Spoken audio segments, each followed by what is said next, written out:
এই যে চায়ের দোকানটি দেখছেন, এটা কিন্তু কোনো সাধারণ দোকান নয়, কারণ এই দোকানের মালিক আর বিক্রেতা একজন শিক্ষক। তার হাতেই তৈরি খেজুর গুড়ের চা থেকে শুরু করে তান্দুরি মোট 14 রকমের চায়ের জাদুতে কাবু যেন পুরো এলাকাবাসী। শুধু তাই নয়, সঙ্গে আছে বই পড়ার সুযোগ, আগুনে পোড়া রুটি আর বাহারি নামের কাপ। সব মিলে জমজমাট হয়ে উঠেছে তার এই চায়ের বাড়ি।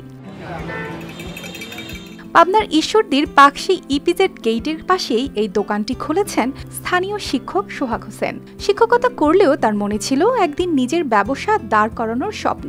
সেই স্বপ্নকেই বাস্তবে রূপ দিলেন চায়ের দোকান দিয়ে। চা পাবেন, কফি পাবেন কয়েক ধরনের, এরপর আমাদের মাটির জিনিস আছে যেটা পরিবেশ বান্ধব, যেটা আপনি মনে করেন খাওয়ার এটা বেশ পরিবেশ বান্ধব।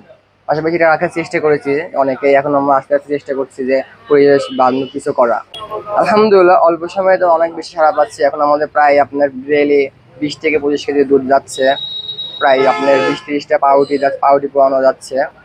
তো আলহামদুলিল্লাহ সব মিলে মাসে আমার আলহামদুলিল্লাহ এখন বর্তমানে আপনার 20-30 হাজার টাকা সব মিলেও থাকছে আলহামদুলিল্লাহ। এখানে যারা আসেন তারা শুধু এক কাপ চা পান করেই চলে যান না, বরং প্রতিটি কাপে পান করেন নতুন এক অভিজ্ঞতা।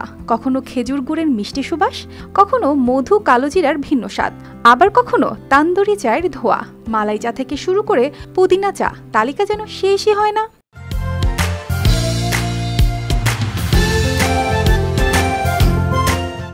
এখানে আসলে চায়ের মধ্যে যে ভিন্নটা টোটালি আলাদা, ডিফারেন্ট আইটেমের চা পাওয়া যায়। চায়ের যে অরিজিনাল টেস্টটা এখানে আসলে পাওয়া যায়।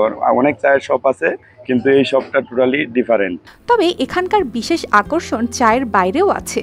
দোকানে ঢুকলেই চোখে পড়ে সাজানো কয়েকটা বই, চায়ের ধোঁয়া ভেসে বেড়ায়, আর পাশেই বসে কেউ পড়ছে গল্পের বই। সন্ধ্যার পরে এখানে চা খাওয়ার জন্য মানুষ ভূমিকায় পড়ে। আমাদের অনেক জায়গা থেকে অনেক সার্কেলরা আসে, এসে এখানে শুধুমাত্র এখানে চা খাওয়ার জন্য আসে। চায়ের সাথে মিলে আগুনে পোড়া পাউরুটি, যার গন্ধে ভরে ওঠে চারপাশ। আর যেভাবে মানুষ ভিড় জমায় সন্ধ্যা থেকে রাত পর্যন্ত, তাতে বোঝা যায় এই দোকান আজ ঈশ্বরদীর জনপ্রিয় ঠিকানা। স্কুলে শিক্ষকতার পাশাপাশি চায়ের দোকান চালাচ্ছে, তো এটা নিঃসন্দেহে একটা পজিটিভ ভাবে দেখবো। কারণ আস্তে আস্তে আমরা আগের সেই পুরাতন ধারণার বাইরে যে আমরা নতুনত্ব একটা চিন্তা ভাবনায় নতুন কিছু আনার চেষ্টা করছি। আমাদের এখানে দোকান শুরু হয় হলো আসরের পর থেকে, আর হলো এখানে সব থেকে যে চাটা চলে ওঠা হলো মালাই চা। এটাই আমাদের এখানে সব থেকে জনপ্রিয়। এখানে এটাই খুব চলে, আর ডাবল হেড চা, এই দুটাই বেশি চলে। শুধু চা নয়, এখানে পাওয়া যায় বিলুপ্ত প্রায় মাটির তৈজসপত্র। ব্যবসার সাথে ঐতিহ্যের এই মেলবন্ধন আরও আলাদা করেছে দোকানটিকে।